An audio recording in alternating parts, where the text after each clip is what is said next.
The buzzing of the fluorescent lights in the employment office sounded like angry wasps, and the air reeked of old coffee and quiet despair.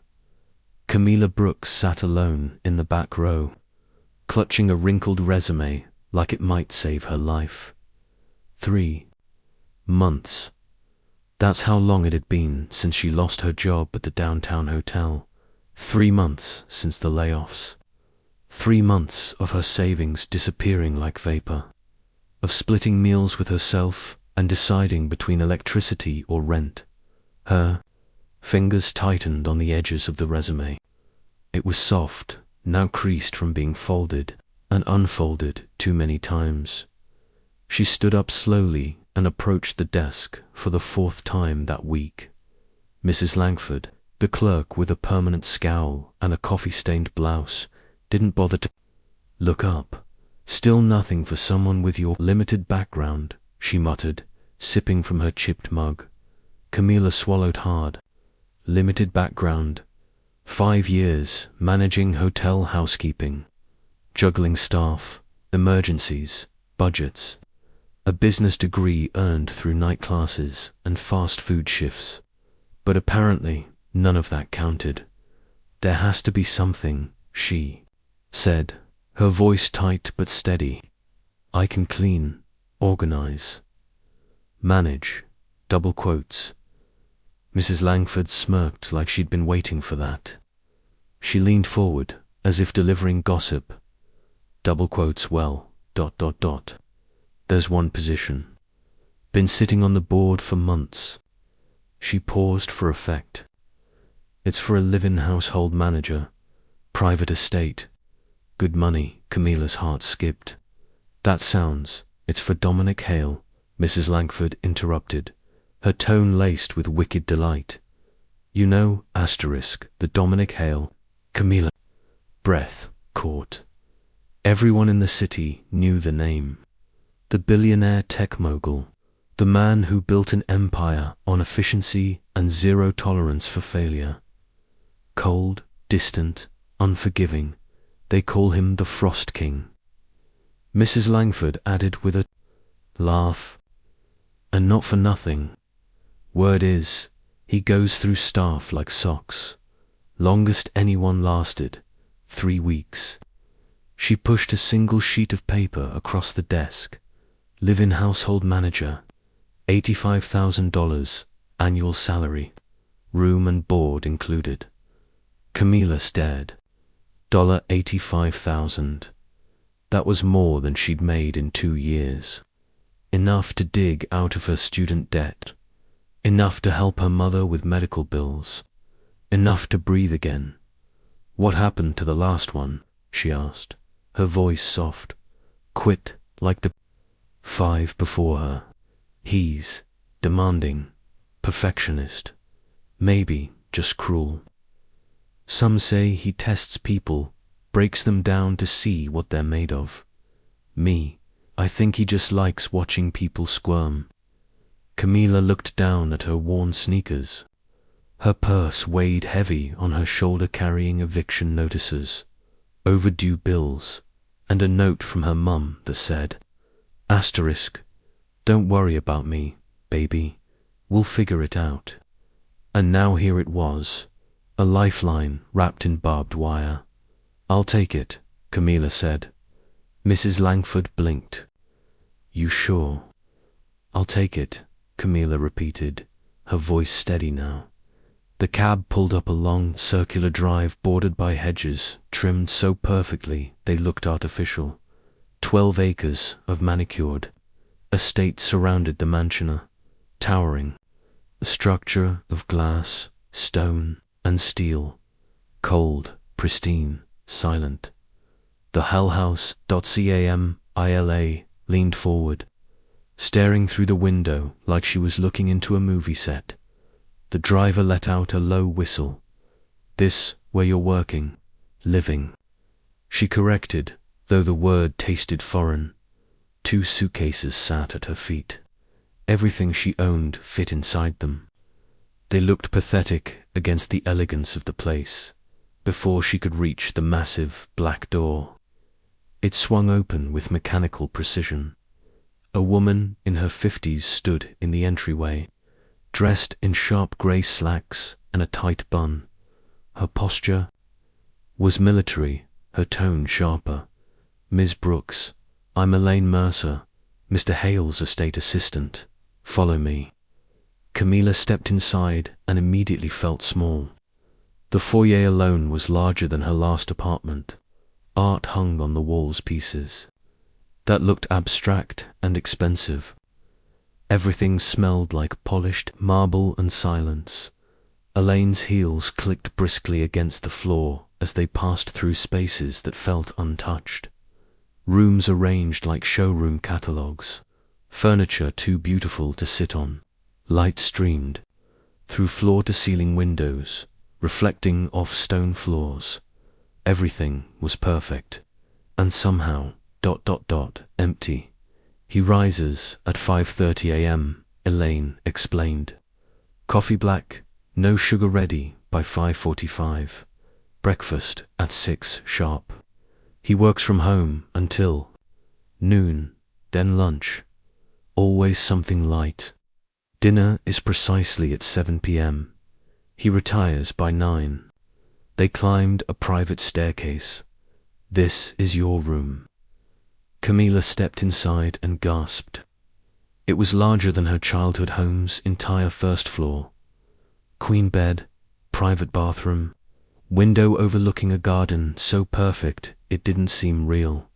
"It's beautiful. Mr. Hale believes in treating his staff well as long as they meet expectations." Elaine handed her a thick folder. "House rules. You'll want to memorize them. He doesn't tolerate errors." Camila hesitated. "What happened to the others? The people before me?" Elaine's jaw tensed. They discovered they weren't suited for the role. That's ... vague. For a moment, Elaine's professional mask slipped. Just barely. "Mr. Hale is a complicated man, Ms. Brooks. My advice, do your job. Don't take anything personally, and maybe you'll last longer than the rest." She turned and left, leaving Camila alone in her silent suite, clutching a folder full of rules designed to please a man they all called the Frost King. That night, she lay in the most comfortable bed she'd ever known. She stared at the ceiling, wide awake, her stomach a knot of nerves. She thought of her mother, still recovering from surgery, and the bills stacked on their kitchen table back home.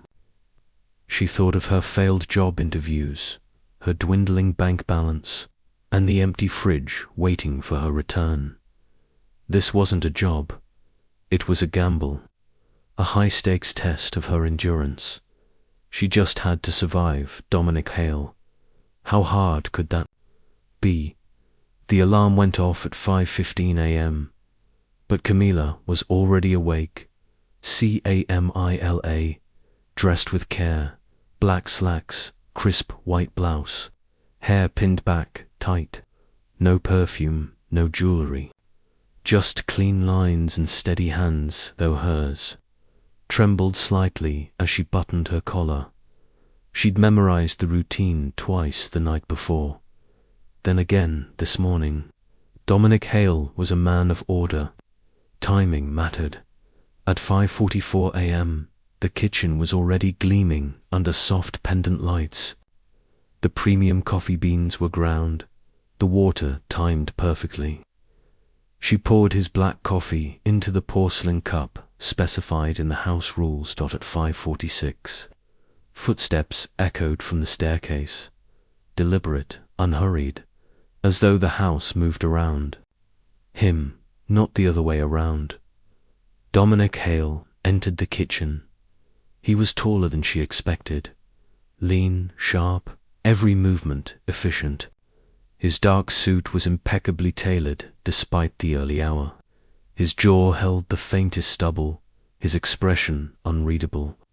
But it was his eyes that caught Heiss blue, unblinking, as if they could see through walls, through people.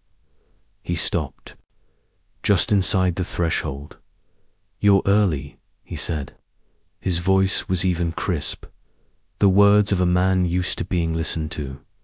Camila stepped forward, offering the coffee cup with both hands. "Coffee, black, no sugar," she said. His eyes flicked to the cup, then to her hands. They brushed fingers as he took it. His were cold, steady. He sipped, said nothing. She held her breath. A single comment could be a warning or a dismissal, but silence might be worse. It stretched between them, sharp and tight like a wire pulled taut. Finally, he spoke again. "Elaine briefed you on the routine." It wasn't a question. Camila nodded. "Yes, sir. Breakfast at 6, lunch light, dinner at 7. Dominic turned away, walking toward the tall windows overlooking the garden. He stared into the stillness beyond. "You've read the rules?" he asked. "All 47, she replied. His head tilted slightly. "Most find them ... excessive." Camila kept her voice even. "I find structure helpful. It removes ambiguity." For the first time, he looked directly at her. A flicker of something passed across his face. Surprise, approval. It vanished too quickly to know. He didn't speak again. He simply sat at the kitchen table and opened his tablet. Camila began cooking in silence. Steel-cut oats, fresh berries, whole grain toast, orange juice, chilled at 6 sharp. She placed the plate in front of him without a word. He didn't thank her, just began eating, efficiently, quietly, like everything else in his world. At 7:30, Dominic rose. "I'll be in meetings until lunch," he said. "The cleaning crew arrives at 9. Ensure they focus on the guest wing. I'm expecting visitors." "Understood," Camila replied. "What would you prefer for lunch?" He paused at the kitchen door. "Something light surprised me." Then he added, "The last 3 household managers found that particular instruction difficult." Camila didn't flinch. "I like a challenge, Mr. Hale." He didn't smile, but he didn't walk away immediately either. For a split second, something curious lingered in his eyes. "We'll see," he said, and left at exactly 9 a.m. The cleaning crew arrived. 2 women in grey uniforms, Maria and Grace. They worked quietly, but efficiently. No chatting, wasted steps. As Camila helped them unpack supplies, Maria glanced at her with a tight, knowing expression. "You're the new one," she said. "I am," Camila answered cautiously. Grace snorted gently. "You won't be for long." Camila kept her hands moving. "Why do you say that?" Maria leaned in, her voice low. "He notices everything. 2 inches to the left, and a book becomes a crime scene. Use the wrong polish on the mirrors. Gone by dinner." Grace added, "One girl tried to make conversation. Asked him about his family. Fired the next morning. Said she was inappropriate." Camila took that in. No small talk, no mistakes, no stepping over invisible lines. "He doesn't like personal," Maria said, quietly. "He likes silence." That evening, after the cleaning crew left and the house returned to stillness, Camila wandered the first floor. She wasn't snooping, just orienting herself. She studied the furniture, the flow of the rooms, the way everything was positioned exactly. Angles, symmetry. The home was a blueprint of precision. Not a single photograph, not a fingerprint on the glass. Nothing personal. In the corner of the grand living room sat a black piano, gleaming, covered in a fine layer of dust. She approached it cautiously, almost reverently. Her mother's voice echoed in her head. Asterisk music feeds the soul, even when the stomach is empty. Asterisk she reached out and gently rested her fingertips on the keys. Are you a musician, Ms. Brooks? The voice behind her made her jump. Her hands flew from the piano. Dominic stood in the doorway, half in shadow, his expression unreadable. His gaze was fixed on the piano. Camila felt her pulse spike. I didn't mean to answer the question, he said. She steadied her breath. I played as a child. My mom insisted, even when we couldn't afford much else. And do you believe what she believed? He stepped further into the room, his eyes still on the keys. That music feeds the soul. Camila swallowed hard. Yes, I think it heals, connects, says things people are too afraid to. He stared at the piano for a long beat. Play something. Her heart stopped. Now, yes. But the rules. I'm amending the rules. He moved closer. His presence filled the space. Play. Her hands shook as she sat at the bench. What do you play for a man who judges every inch of his world? She chose something simple, not perfect, not flashy, a melody her mother used to hum when washing dishes, gentle and nostalgic. The kind of tune that lingered even after the notes ended. Camila played, fingers remembering what memory had buried. Not flawless, but full of feeling. When she finished, the silence stretched. She turned to him, unsure what she'd see. Dominic's eyes were locked on the piano. My mother used to play that, he said softly. She hadn't expected that. The words sounded like they hurt coming out. For a moment, he didn't look like a billionaire or a taskmaster. He looked like a Boyles in a memory, then it passed. Lunch is at noon, he said abruptly. He turned and left. But something had changed. She could feel it. The air in the house had shifted. The walls hadn't moved, but something inside them had died the second week. Camila had learned how to read silence. The quiet inside Hale House wasn't just absence of sound. It was a presence in itself, heavy, watchful. Every morning she moved through the kitchen like a dancer across glass, no missteps, no questions, no trace.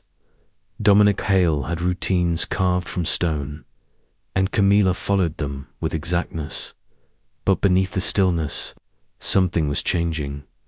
Every morning, after his coffee and before disappearing into his office, he lingered by the piano. He never said anything, never asked her to play. But when she did soft, unobtrusive melodies, he stayed. On Thursday, he paused mid-coffee and asked without looking up, "Do you choose those songs deliberately?" Camila glanced up from slicing strawberries. "Yes," she said, not stopping. Her movements? "Some mornings feel like certain songs." Dominic sipped. "And what does this morning feel like?"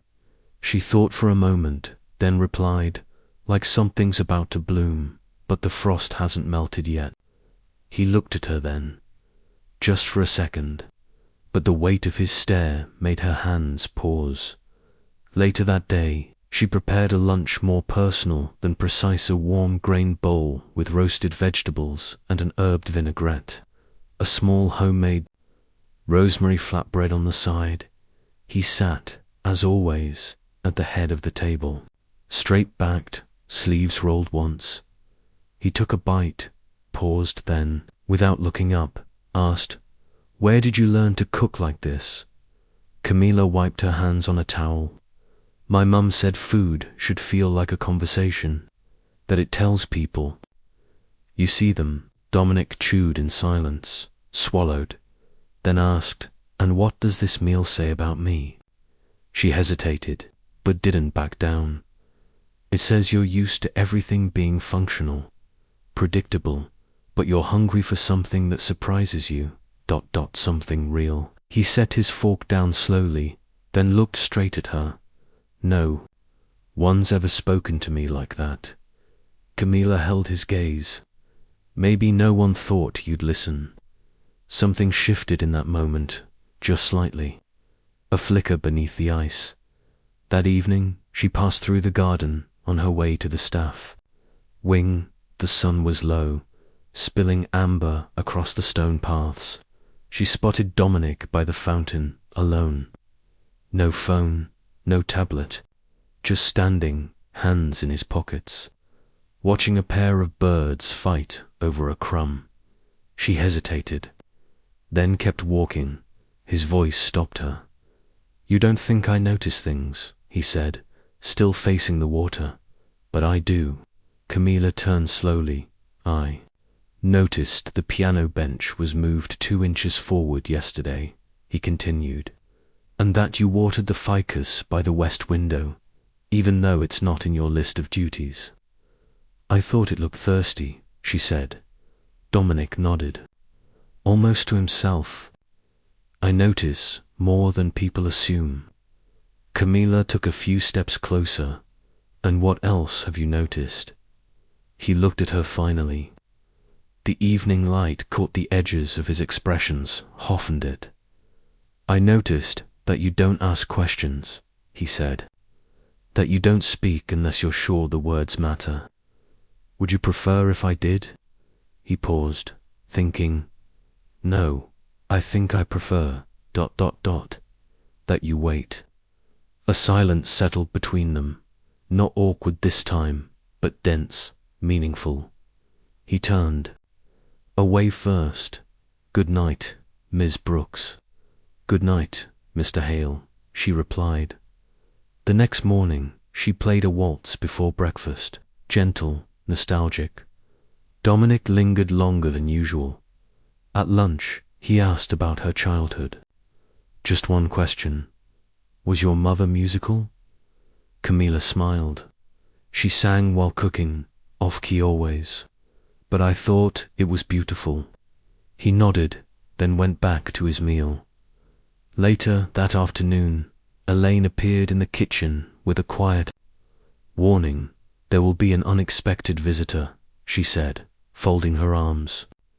"You might want to be discreet." "Should I leave?" Camila asked. Elaine gave her a long look. "Just ...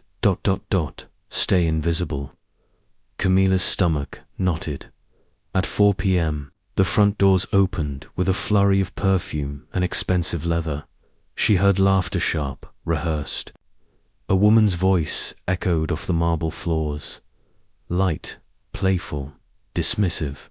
Camila peeked from the pantry just in time to see her tall, blonde, designer heels clicking like accusations.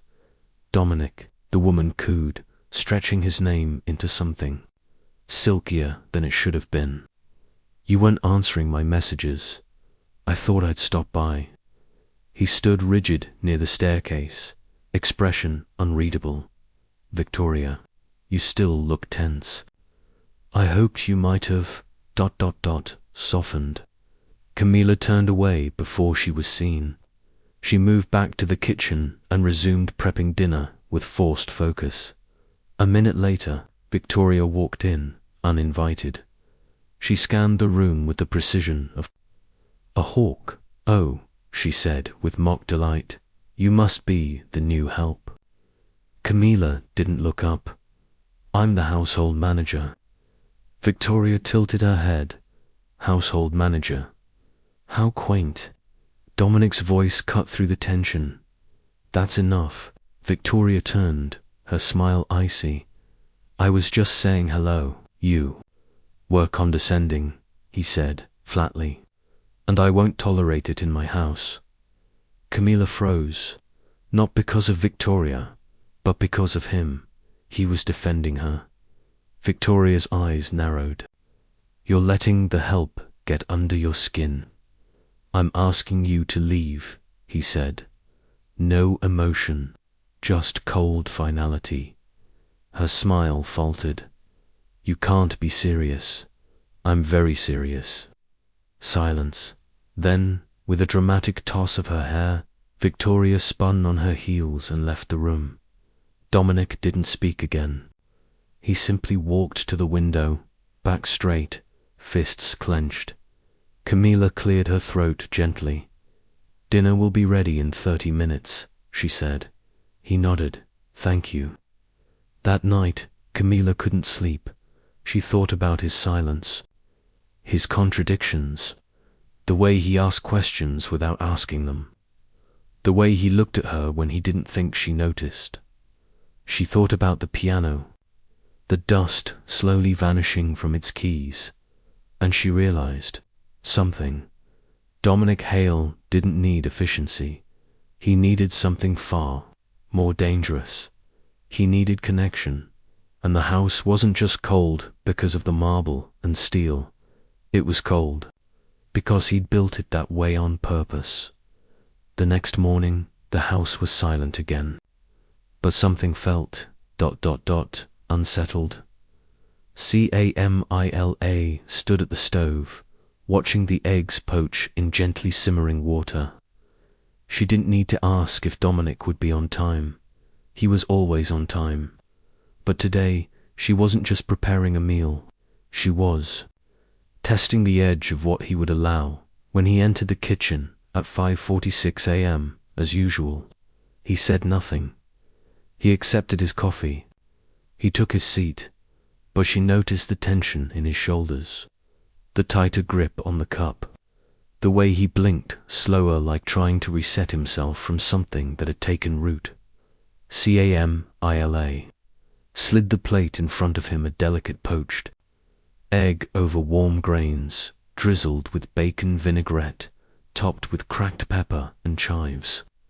Next to it, homemade flatbread, still warm from the oven. He looked at the dish for a long moment before picking up his fork. After 2 bites, he asked without looking at her, "Why do you do this?" Camila met his eyes. "Do what?" "Put this much care into something ... temporary." She wiped her hands with a towel before replying, "Because I don't think this is temporary. Not unless you decide it is." He paused mid-chew. She added, more quietly, "And because feeding someone is a way of telling them they matter, even if they don't believe it yet." Dominic set his fork down slowly. "I was wrong about you," he said. Camila felt the breath catch in her throat. "Wrong, how?" "I thought you were like the others, but you're not afraid of me." "I was," she admitted. "Not anymore." Dominic studied her, but didn't challenge it. Instead, he rose from his chair. "Dinner tonight will be early. 7 sharp. I have a call scheduled afterward." Camila nodded, understood. But what she didn't expect was the text from Elaine an hour later. "Prepare for a possible guest. Female, unannounced." Camila stared at the message, heat prickling the back of her neck. Victoria, by evening, she'd prepared to dinner settings. She didn't know if the second would be used, but she couldn't ignore the possibility. At 6:47 p.m., the front door opened. Camila stood at the far end of the dining room, watching as Victoria stepped into the hallway like she owned it. Her heels echoed through the marble.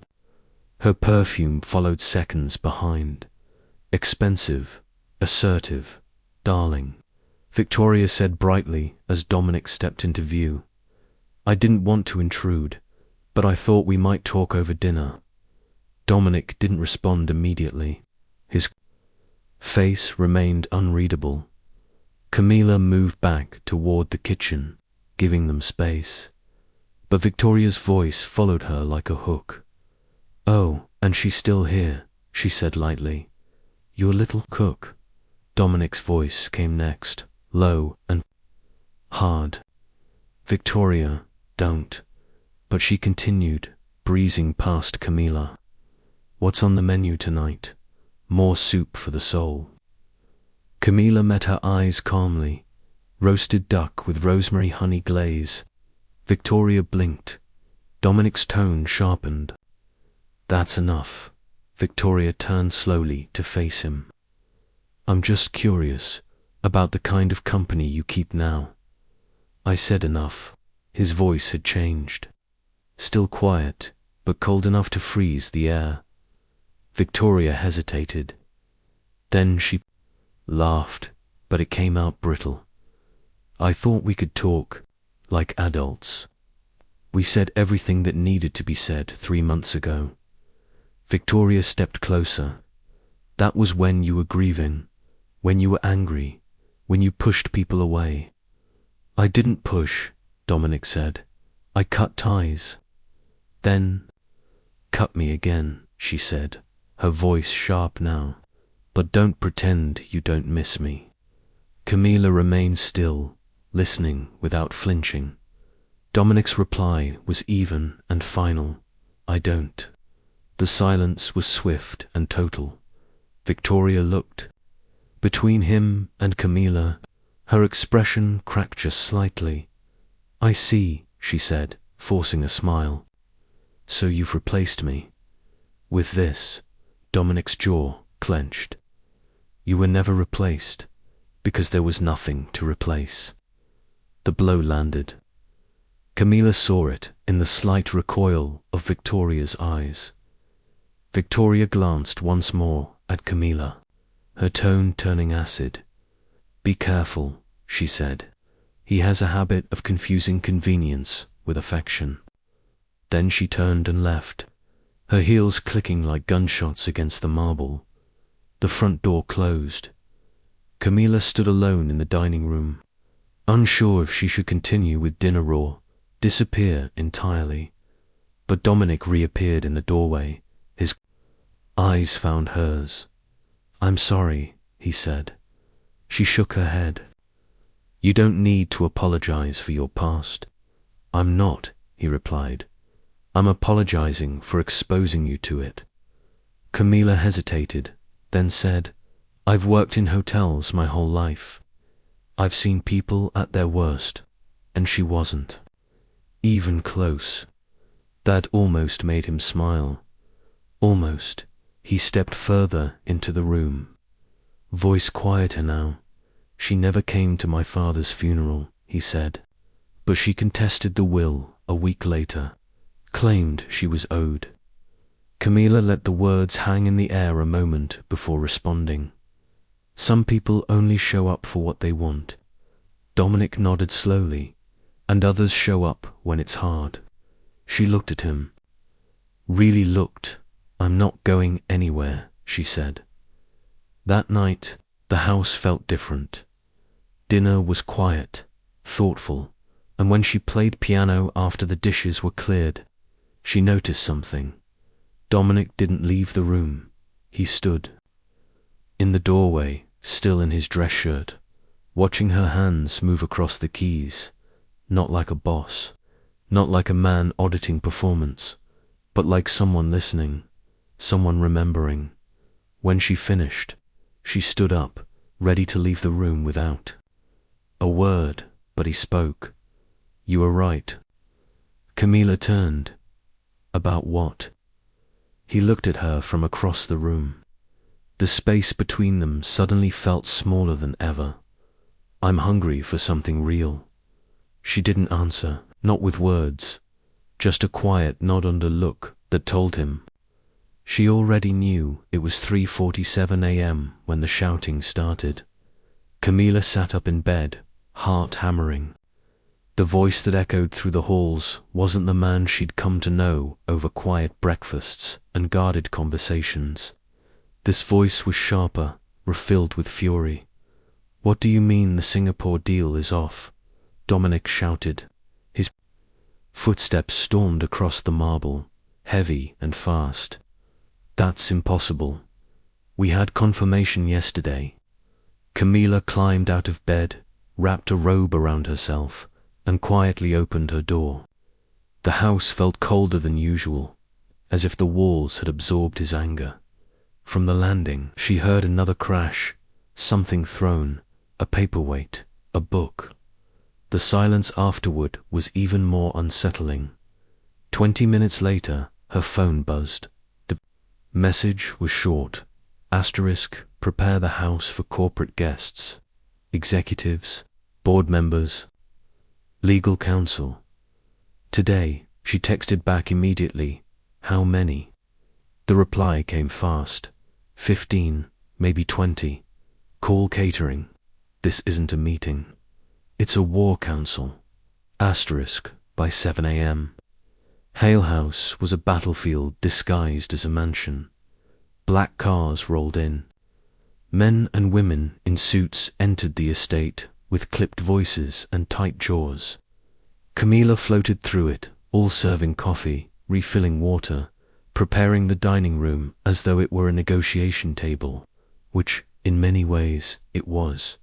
From overheard fragments, she began piecing things together. Sex involved now.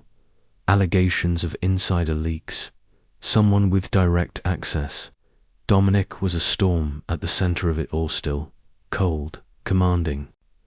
He barely looked up from the thick folders being passed across the table, but when he did, his eyes burned. Camila moved from room to room, keeping her head down and her hands steady. But just after noon, Helen found her in the kitchen, there. Saying the leak came from here, Helen said. Her voice low, Camila, froze. What do you mean here? From inside the house, Helen clarified. Private files were accessed. Information about that Singapore deal. It was stored in his study. Camila set down the knife she was using. I've never even entered his study. I know, Helen said softly. But appearances matter. You're the newest person with full access, and the only one without a long-standing contract. Camila's chest tightened. They think it was me. Helen didn't answer. She didn't have to. 15 minutes later, Dominic walked into the kitchen. He looked like he hadn't slept. His shirt was wrinkled. His tie was loose. But his posture was still rigid. When he spoke, his voice was eerily calm. I need to speak with you, he said. Camila turned slowly. I already know, she said. They think I leaked the documents. He didn't deny it. There's some evidence, Dominic said, folding his arms. Security footage from the Morrison and Associates building. A woman matching your description signed in under the name C. Brooks last week. Her stomach dropped. That's impossible. I haven't left the estate in 3 weeks. Then you won't mind if we search your room, he said. Review your phone records. Bank activity. Camila stared at him, her voice suddenly dry. You want to search my room? I need to protect myself, he replied. And my company. You mean you need to protect yourself from me, she said flatly. Dominic didn't speak. That silence, once comforting now, felt like a blade. I came here with 2 suitcases and a pile of medical bills, she said quietly, but I've never lied to you. Not once. Still, he said nothing. I made you coffee. I made you lunch. I played music because I thought it brought something good into this place. I didn't ask for that, Dominic replied, but his voice lacked conviction. No. But you didn't stop me either. He looked away. Camila took a shaky breath. Tell me something. If Victoria had shown you that footage, would you have questioned it at all? Or would you have believed her without blinking? He turned back to her. This isn't about Victoria. You're right, Camila said. It's about you, and how fast you collapse the moment someone gets close. The words landed like a slap. Dominic flinched barely, but she saw it. He tried to gather himself. I've been betrayed before. I have. To be cautious? No, she said, eyes locked on his. You choose to be cautious. You choose not to trust. That's different. Dominic's voice dropped. You're not being fair. Camila stepped closer. And you're not being brave. The silence after that stretched long. Finally, she spoke again. "I'll pack my things. Helen can search my room. I have nothing to hide. You don't have to leave." "I'm not staying where I'm treated like a threat," she said. "You want to believe I betrayed you? Then believe it. But I won't be the woman who stays and waits to be cleared. I won't beg to be trusted." As she turned to go, Dominic said quietly, "I never said I didn't want you here." She looked back at him. "You didn't have to. Your silence said it for you." And with that, she walked out. Upstairs, Camila opened her closet and pulled out the same 2 suitcases she'd arrived with. It felt like something was breaking, not just between them, but inside her. Downstairs, voices rose again, louder this time. Male voices, accusatory, panicked. Then Dominic's voice, cutting through the noise. "What do you mean fabricated evidence?" Camila paused. A door slammed. Papers shuffled. She opened her bedroom door just a crack, enough to hear the rest. "That footage," one man was saying, "it's been doctored. The timestamps are fake. Metadata shows it was created yesterday using composite images pulled from social media and internal databases." "Who did it?" Dominic asked, his voice low in dangerous silence. Then another voice. "Someone who had access to both your files and the editing software required." Victoria, Camila's pulse raced. Dominic didn't yell. He didn't rage. He simply said, "Helen, please escort Mr. Brennan and Ms. Lowell off the property. If I ever see either of them near this estate again, I will have them arrested for trespassing." More silence, then a final blowcome and cutting.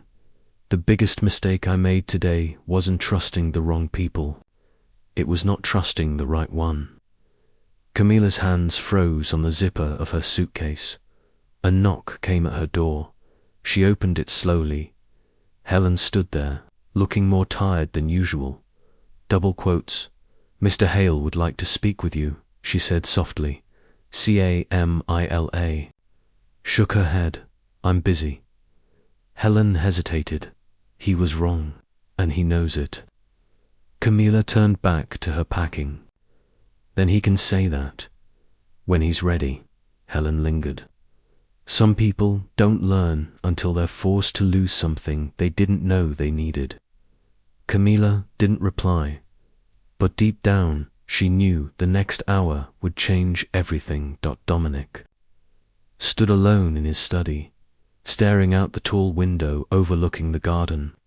From up there, the roses looked like red stains on a field of white gravel, too perfect, too distant. His reflection in the glass stared back at him, shoulders stiff, jaw set, but his eyes looked hollow. 53 minutes had passed since Camila walked out of the kitchen, and every one of them had felt like a reckoning. Behind him, folders lay open across the desk, notes scattered, screens blinking with stock alerts, and news pings. But none of it mattered anymore. Not the headlines, not the money, not the recovery plan his board had scrambled to write, because he realized what he'd just done. He had believed a lie. He had doubted the one person who had never asked for anything but the truth. At minute 54, he moved. Camila was sitting on the edge of her bed, her half-packed suitcase beside her. When the knock came, she didn't move at first.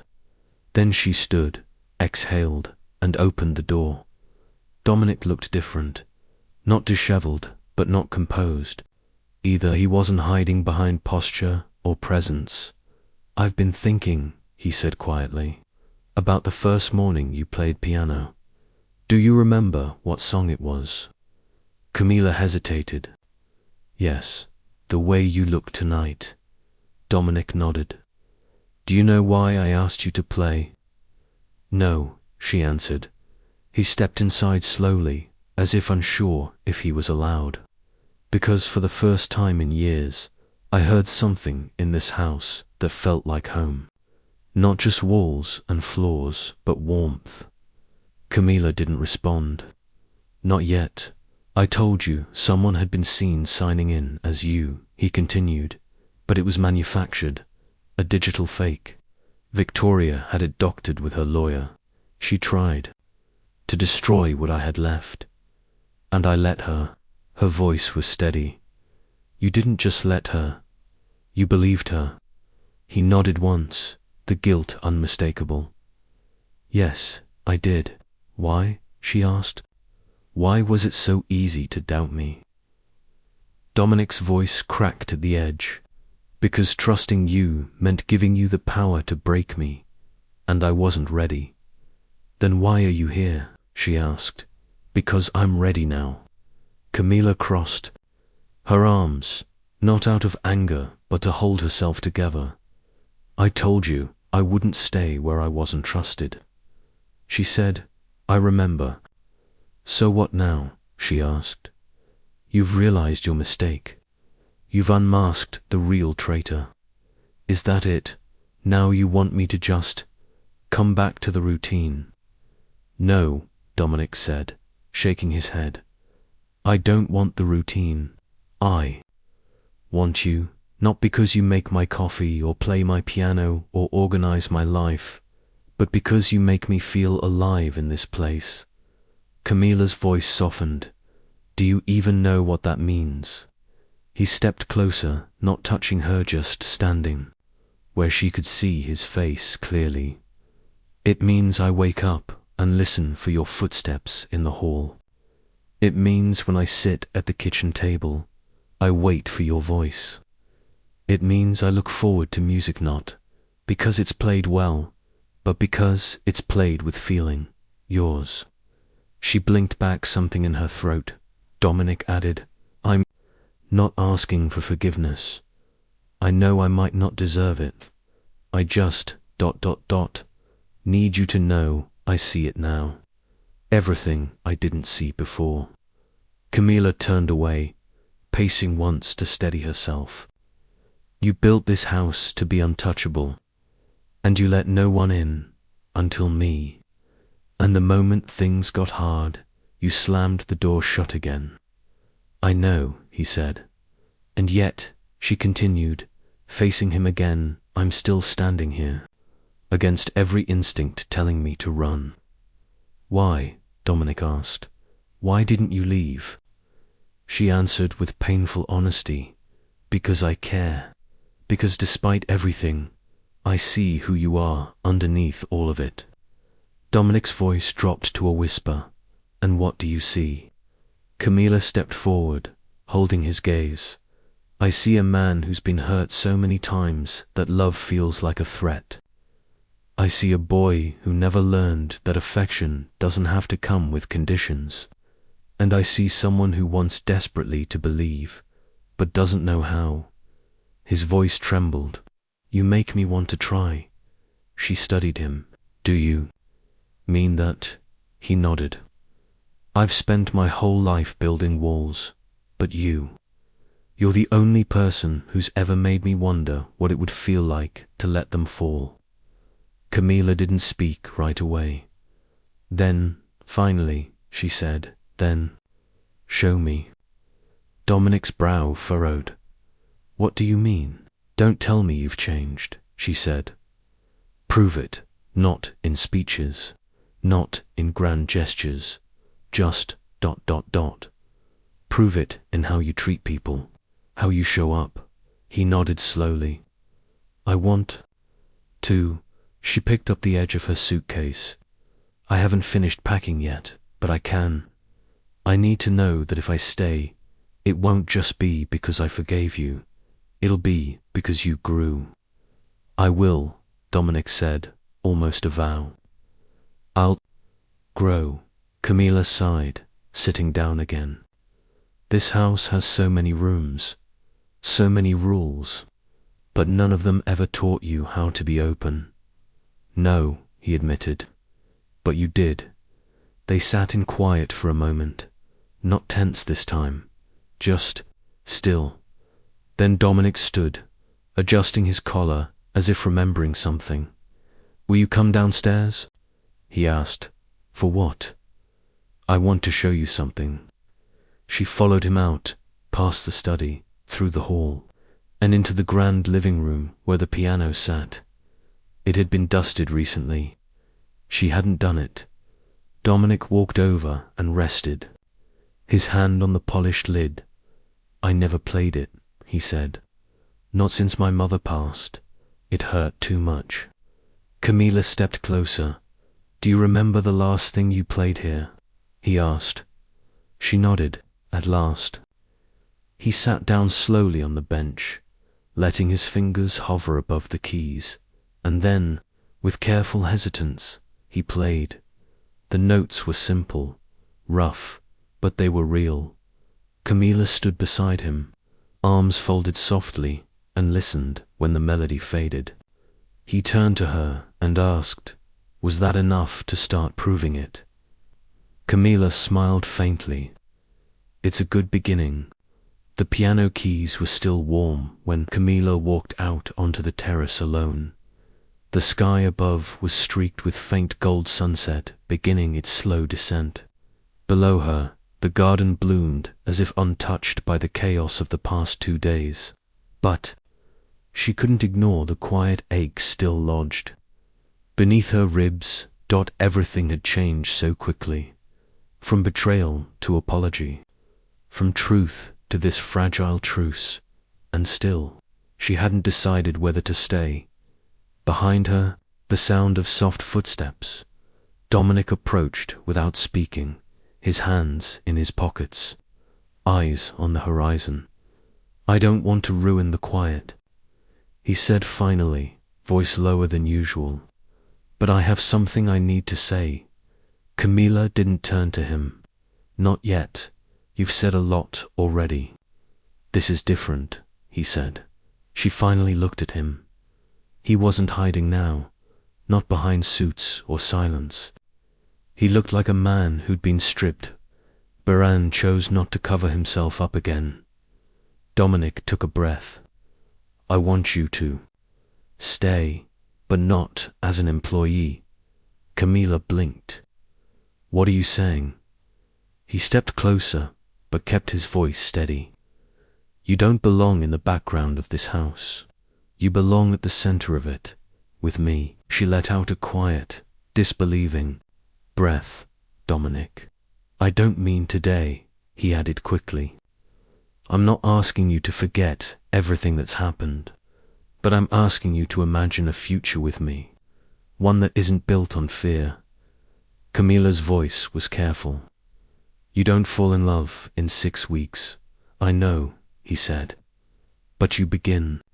And I've never wanted to begin with anyone until you." She hesitated, uncertain. Dominic went on.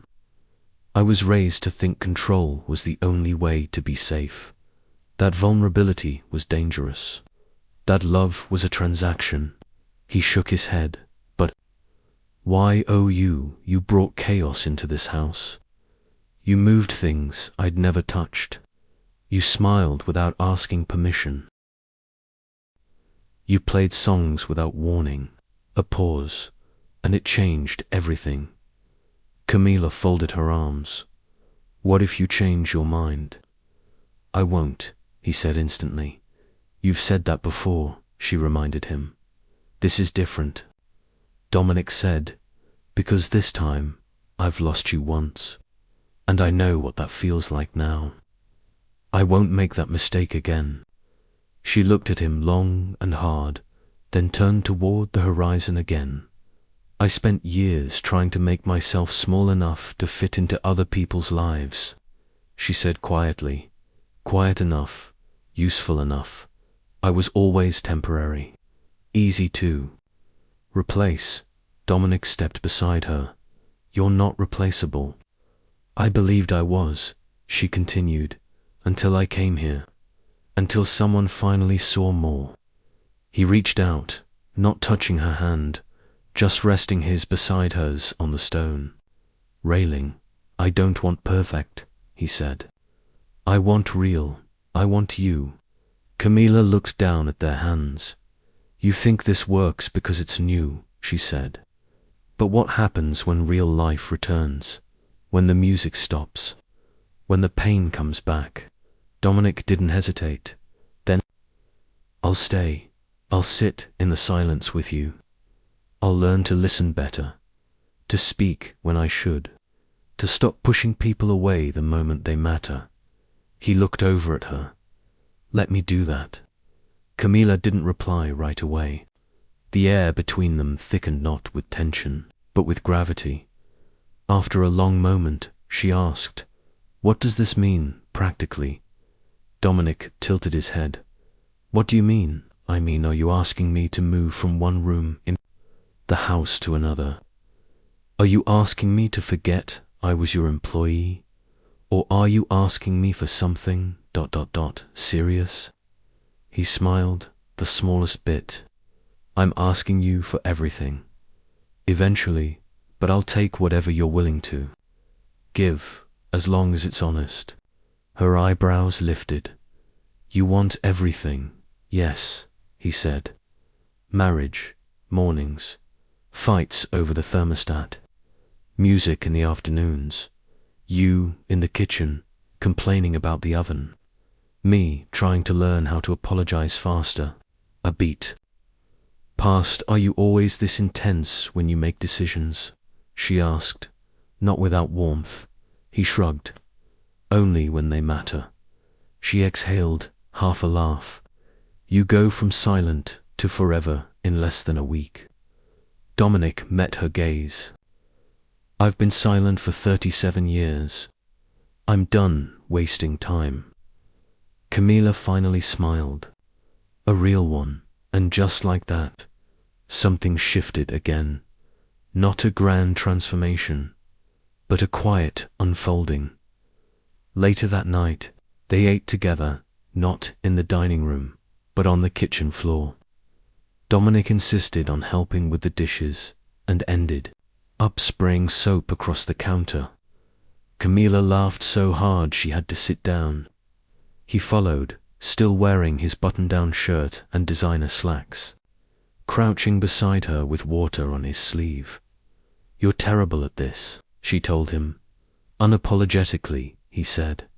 After dinner, he walked her to the guest wing but stopped outside the door.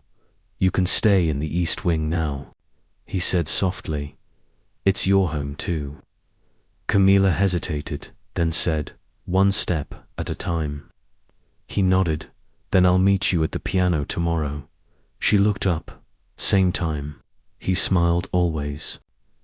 And with that, he turned and walked away, leaving her standing in the quiet. But this time, the silence didn't feel like absence. It felt like peace. The next morning, Camila opened her eyes to sunlight spilling through the curtains. She rose early, dressed simply, and walked barefoot to the music room. The air was warm, the house softer somehow. Dominic was already there, seated at the piano, his fingers tracing the keys without playing. When he saw her, he stood up. I thought I'd start something, and you'd finish it. Camila sat beside him. I can do that. He played the opening chords of a melody she didn't recognize. Halting, uncertain, Camila joined him, smoothing the notes, lifting the edges. Together, they made a song that didn't exist before that morning. Not perfect, but theirs. When the last note faded, she looked over at him and asked, Was that your idea of a proposal? Dominic blinked. Not yet, but I'm working on one. She grinned. Better be a good one. He nodded. It will be, then added, with absolute certainty, so will we. A year later, the house no longer echoed. There were still long halls and quiet corners, but now the silence held warmth. As if every wall had learned how to breathe again. Camila stood in the sunlit kitchen, barefoot, humming softly as she plated breakfast. The scent of cinnamon and orange zest filled the air. Outside, the garden buzzed with bees and morning light. She smiled to herself. "I'm warning you," Dominic's voice called from the hallway. "If this breakfast is as good as yesterday's, I might have to cancel the board meeting." Camila turned as he entered the kitchen, sleeves rolled, hair slightly mussed. "You say that like you don't enjoy making billionaires uncomfortable." He kissed her cheek before sitting. "True, but now I also enjoy this. You, us." Camila sat across from him, pouring fresh coffee. "You're getting soft. I'm getting happy," he said. She laughed quietly. "Same thing, sometimes." They ate in a comfortable silence, sharing glances, smiles, small touches. The kind of rhythm that didn't need words. After breakfast, Dominic leaned back and asked, "Have you given it any more thought?" She arched an eyebrow. "About what?" He gestured vaguely. "The ceremony, or eloping, or moving to Tuscany, and disappearing completely." Camila reached for his plate. "I'm still leaning toward a small ceremony. Maybe just family and a few friends. So not Tuscany." "Maybe Tuscany for the honeymoon," she offered. He nodded with mock solemnity. Acceptable compromise. They were halfway through cleaning when Helen appeared in the doorway. She no longer wore her hair in the severe bun. Today, it was in a soft braid over one shoulder. "Sorry to interrupt," Helen said. "Your mother just called. She's on her way." Camila dropped the dish towel. "She's early." Dominic straightened. "Do we have time to hide the wine cellar?" Camila grinned. "She's actually the reason we restocked it." Helen added, "And Mr. Halier, Taylor called. The final fitting is tomorrow." Dominic sighed. "Another suit." Camila smirked. "Don't act like it's torture. You love the attention." He held up his hands. "I used to be a man of structure. You used to be a man of solitude," she replied. "Now you're a man with a fiancé, a wedding planner, and a flower budget." He reached for her hand, "And I'd do it all again." Later that afternoon, Camila wandered into the music room. The piano, once untouched, now sat open and alive, its keys worn just slightly from use. She ran her fingers across them, playing. A few notes from memory dot behind her. Dominic leaned against the doorway, arms folded. "You're not playing the song," he said. Camila looked over her shoulder. "Which one?" "The first one. The one you played the night I told you I wanted something real."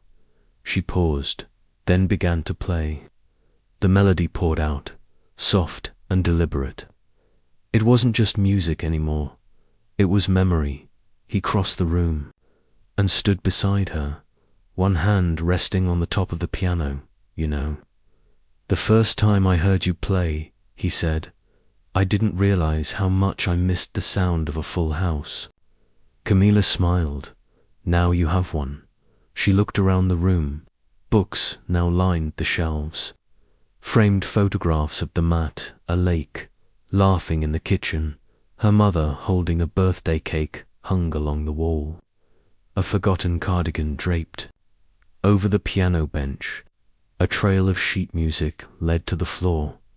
It was imperfect, lived in. Home. Dominic sat down beside her. "Do you remember what this place used to be?"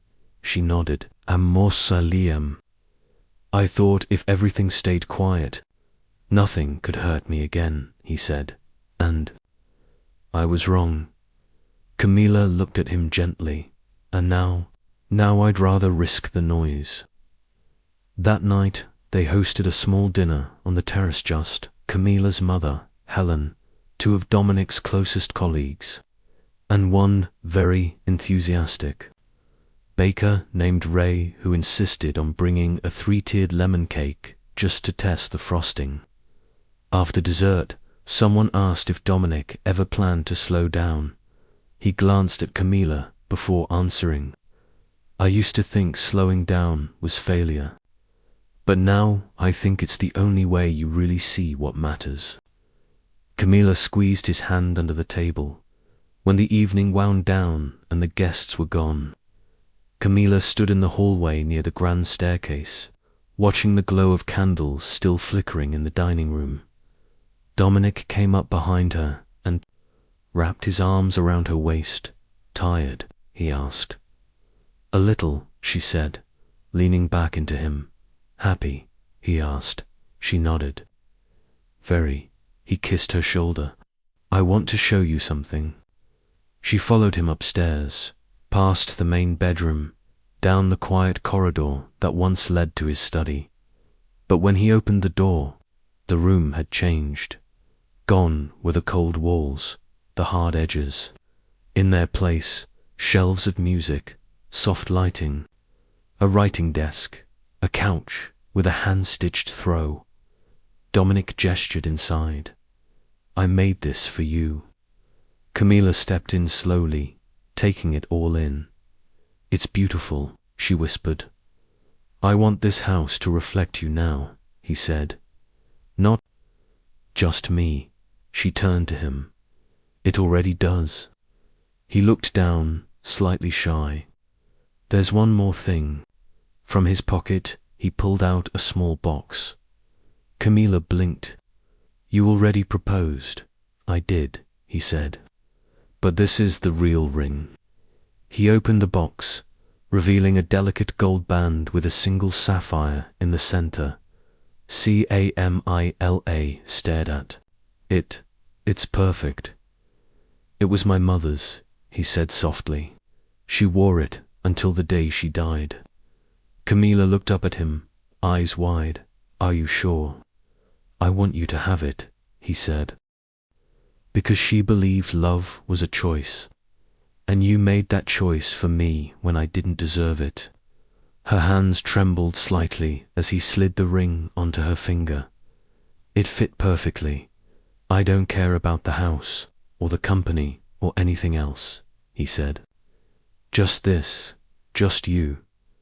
Camila reached up and cupped his face. Then let's build the rest together.